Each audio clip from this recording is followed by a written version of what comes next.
Hi Chalupa, what do we have here? This looks like the Viper Basic 2 and Basic 3. We're going to check these out today, and you get to help me. Sound good? Let's talk about the Viper Basic series. This is the Basic 2 and the Basic 3. There are three versions, the 1, 2, and the 3, based on the blade shape. The 1 has more of a swept-back Skinner type blade shape. The 3 here is kind of a neutral drop point, but not too swept back blade. And this is the 2, has more of that flat sheep's foot or Whanrcliffe blade. Different uses for the knives. We'll talk about that as we go along. I really want to like these knives, but there are some issues with them because of the shape and size of my hands, which are relatively normal human hands, right? So these are CPM-MagnaCut. They do have excellent corrosion resistance. I did test these. I tested them with mustard, which is where you can see the slight discoloration on this knife, overnight, and I tested them with 5% saltwater spray. They did have a little bit of rust with the saltwater spray, but it wasn't anything terrible, and they did retain their edge just fine. You can see as I cut this dowel, this knife absolutely retained its edge just fine. Even after the saltwater spray, which is an issue if you have corrosion on a knife. It will eat the edge off first.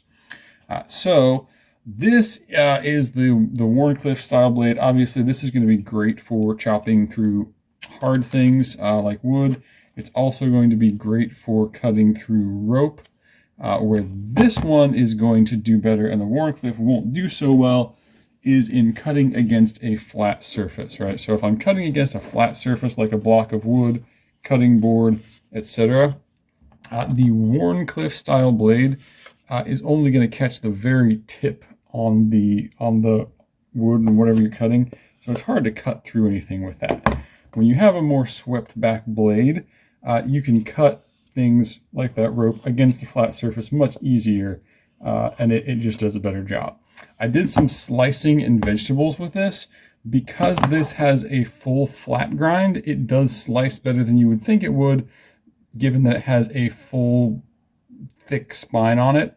I love that thick spine for durability. This makes this a good pack knife or something like that, because you're not going to worry about snapping it off. But you know, it slices better than you would think because of that full flat grind. This one does not quite have a full flat grind, but it's a similar amount of height there. It's just they've left the spine a little bit thicker on that Whanrcliffe, which again, I really like that. It's a good decision. The sheaths on these knives do need a little help, right? So because of the way they've mounted the clip on the factory sheath and the holes they put in here, this doesn't sit on the belt very well. If you've got a belt, this is my stand-in for a belt, and it goes through the sheath this way, and you've mounted this on your belt like so, what you're going to see is that it sits where the knife is going to poke up into your waist or down into your leg, even if you carry this, you know, tip down. Whether you carry it tip down or tip up, it's a problem.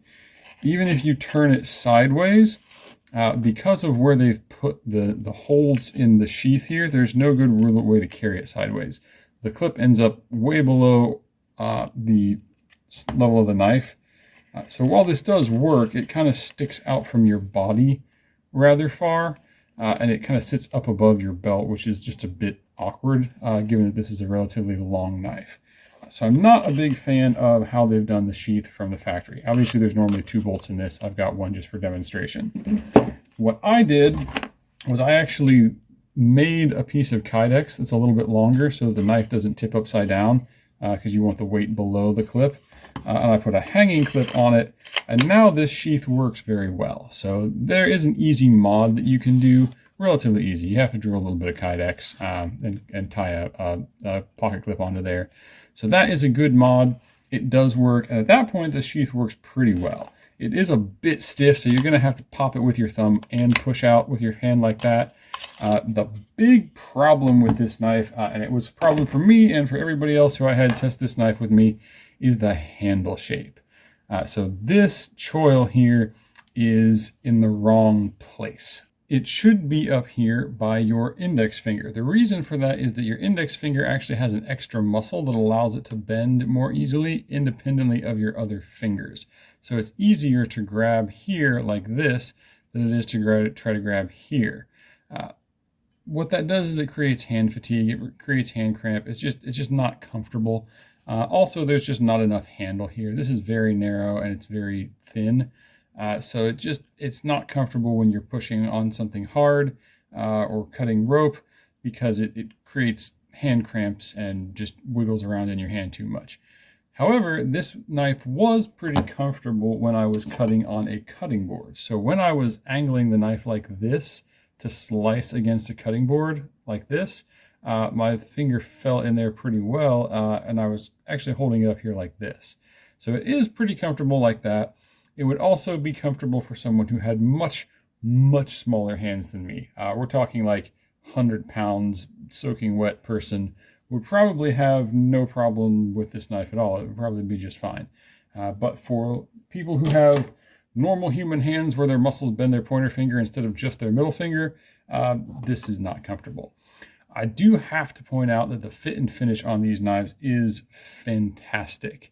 The spines are rounded. This coin bezel edge jimping is very grippy without irritating your fingers. The carbon fiber on this is beautiful. There's great grip on the micarta handle. They've done some cool, interesting things with the knife, like adding this hammer pommel to the basic 3, although the basic 2 doesn't have it, which is kind of interesting. I would have liked to have had it. This knocked out piece here on the handle makes more sense when you're holding it. It looks weird, but it does fit your thumb if you're holding it for certain grips. So overall, I really want to like these knives, but there's enough about them that keep me from using them in their stock configuration. I can forgive the sheath, right? I modded that pretty easily. I'm going to mod this one eventually as well. Love the blade shapes, love their MagnaCut, love the corrosion resistance. However, this handle is just a deal breaker for me. I'm going to end up modding these knives. I like the blades. I like everything else about them well enough that I'm going to end up making new handles for these. So stay tuned for some videos on that. But that is my overall conclusion with these is great blades, only great handles if you have very small hands. So that is my review. Hope that is helpful. Enjoy these if you have small hands. If not, and you don't want to make a new handle for them, I would probably pass on these particular knives.